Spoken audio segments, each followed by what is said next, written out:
আজি এটা কেবিনেটত আমি আলোচনা কৰিছিলো যে আধাৰ অসমত বহু বছৰ হৈ গল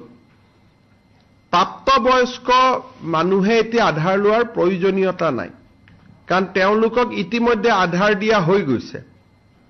এতিয়া আধাৰ দিব লাগে খালি শিশুক নতুনকৈ জন্ম হোৱা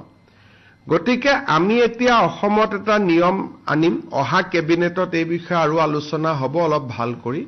যে প্ৰাপ্তবয়স্কই আধাৰ বিচাৰিলে অকল জিলা উপায়ুক্তহে তাক দিব পাৰিব আন কোনেও প্ৰাপ্তবয়স্কক আধাৰ দিব নোৱাৰিব ইয়াৰ ফলত বাংলাদেশৰ পৰা অহা ফ্ৰেছ মানুহে